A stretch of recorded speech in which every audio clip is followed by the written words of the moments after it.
હતા ઘણું મિત્ર, પછી નિરાય પાછા આવજો તો હલો આનો જવાબ દીધો કે ઈંગલા ને પિંગલા મારી સંગમાં ચલે કે ભાઈ ઈંડા પિંગલા ને સુસમણા, ડાબી ચલે તો ઈંગલા કહીએ, જમણી ચલે તો પિંગલા, વચમાં સુસમણા, ઘાટ કહે બિરબલ કહે સુન મારે બેટા બીબા એવી ભાત પડે.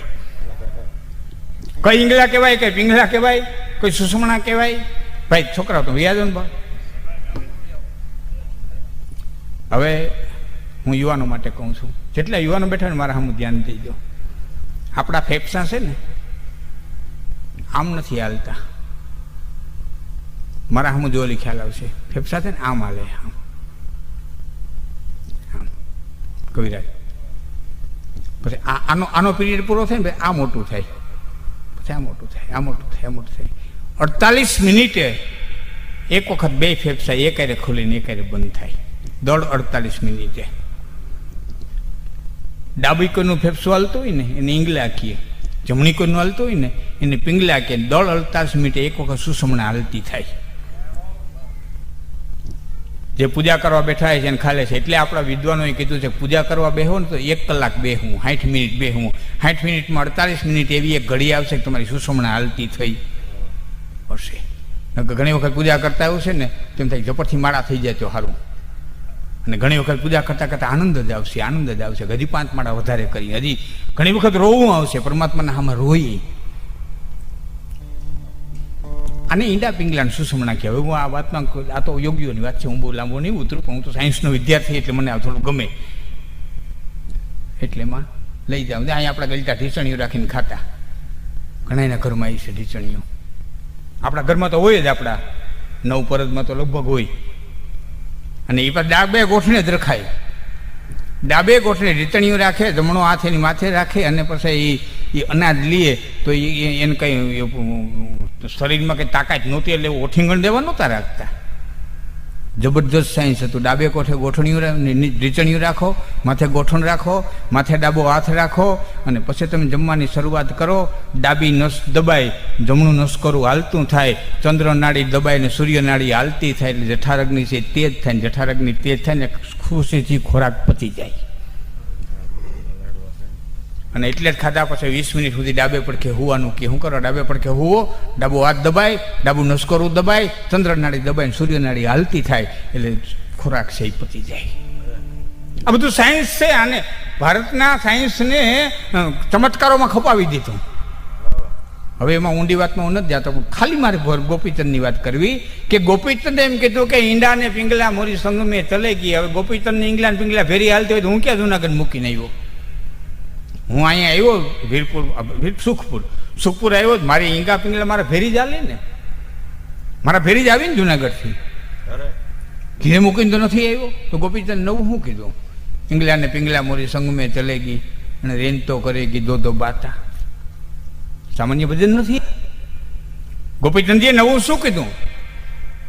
નવું એ કીધું કે તમારી મારી પરિસ્થિતિ એવી છે કે જેમ ઈંગલા પિંગલા હાલે ને એમ આપણે હાલીએ. કંઈક કામી થઈ જાય, કંઈક નિષ્કામી થઈ જાય, કંઈક ભક્ત થઈ જાય, કે અભક્ત થઈ જાય, કંઈક દાતાર થઈ જાય, કે લોભિયા થઈ જાય. જેમ ઈંગલા અને પિંગલા હાલે ને એમ આપણે હાલીએ. જ્યારે ગોપીચંદ એમ કીધું કે હું એવી સાધના કરે કે ઈંગલા પિંગલા હાલે એમ હું નહીં હાલું, પણ હું કે એમ ઈંગલા હાલશે, હું કે એમ પિંગલા હાલશે, હું કે એમ સુસમણા હાલશે. એ હાલશે એમ હું નહીં હાલું, હું કે એમ ઈંગલા હાલશે, હું કે હું ધારે ત્યારે પિંગલા હાલશે, હું ધારે ત્યારે સુસમણા હાલશે. આ ભજનની ગહનતા છે, આ શબ્દોની ગહનતા છે, આ વાણીની ગહનતા છે. હા, અમારા મને ઠેકાણ ભજન કર બાપુ, ભજન ઠેકાણ પ્રોગ્રામ હતો, સારા કલાકારો હતા. એમાં શબ્દ આવ્યો તો નિજારી નર ને નાર. આવો આવો અમરીશ બાપુ.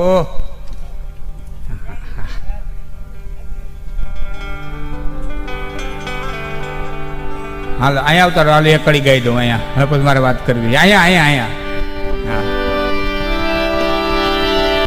400 પરણે તાર રાજા ફોડશે કુંવારીને, એના રે નિશાસા તમને લાગશે.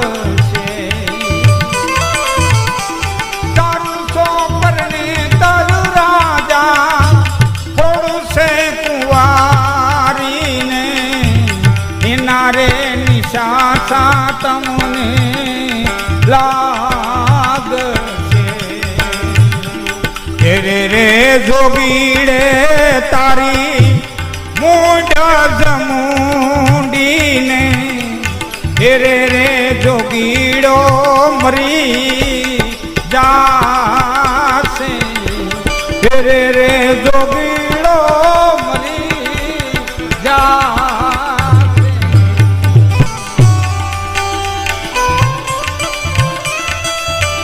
હવે સાંભળજો જવાબ. પણ એક બે વાતો કરવી મારે.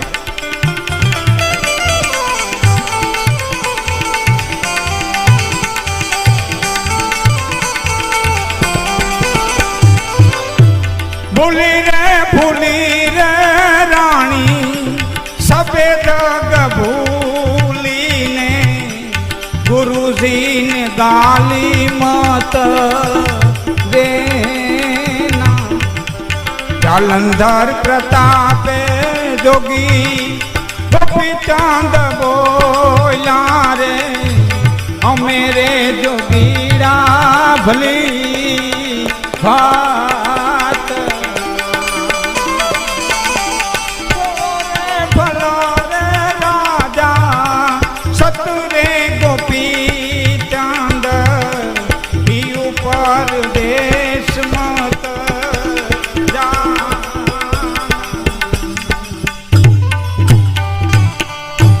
ભજનોની મર્મિકતા, આજે શબ્દોની માર્મિકતા.